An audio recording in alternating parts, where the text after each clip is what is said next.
রহমত, বরকত ও নাজাতের মাস হচ্ছে এই রমজান মাস। দেখতে দেখতে সেই দিনগুলো পেরিয়ে নাজাতেরও শেষ দিকে চলে এসেছি। আর বেশি দিন নেই এই রমজানের। আসসালামু আলাইকুম বন্ধুরা, আবারও একটি নতুন ভিডিও নিয়ে আপনাদের মাঝে হাজির হয়েছি।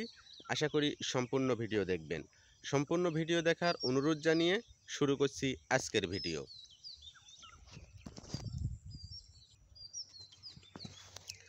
আজকের আলোচনার বিষয় হচ্ছে সাদাকাতুল ফিতরা। এই রমজানে সাদাকাতুল ফিতরা নিয়ে অনেক মত দ্বিমত আছে। কতটুকু দিবে, সেটা দ্রব্য দিবে নাকি টাকা দিবে, এই নিয়ে। তো এত মত পার্থক্য না করে সবচেয়ে ভালো হয় আমাদের এখন যে খাবারটি প্রধান খাদ্য, তার পরিমাণ, যে দ্রব্য আছে দ্রব্যই দেয়া।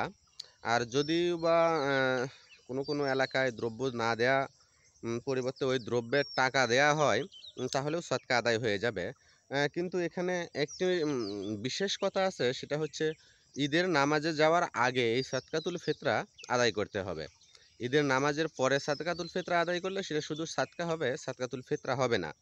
তাই আমরা সকলেই ঈদের নামাজে যাওয়ার আগে এই সাদাকাতুল ফিতরা বন্টন করব গরিব দুঃখীদের মাঝে।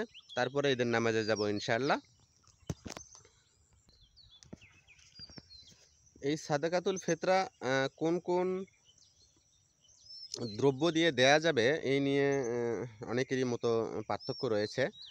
যেমন আগেকার দিনে নবী এবং বড় বড় ইমামগণের সময়ে এই সাদকাতুল ফিতরা দেওয়া হতো গম, যব, বার্লি, কিশমিশ, খেজুর। তো তখনকার যুগে ওইটাই ছিল আরবের প্রধান খাদ্য। আর এই প্রধান খাদ্য দিয়েই ওনারা এই সাদকাতুল ফিতরা প্রদান করে আসছে। কিন্তু বাংলাদেশের প্রেক্ষাপটে ধান, গম এগুলোই প্রধান খাদ্য। আটা এগুলো দিয়েও আমরা সাদকাতুল ফিতরা গরিব দুঃখীদের মাঝে বিতরণ করতে পারি। আর যদি কখনো দ্রব্য দিয়ে না করা যায় সামাজিক প্রেক্ষাপটে, তাহলে তার সমপরিমাণ টাকা দিয়েও এই ফিতরাতুল সাদকা আদায় করতে পারি। তবে সবচেয়ে উত্তম হয় দ্রব্য দিয়েই সাদাকাতুল ফিতরা আদায় করা।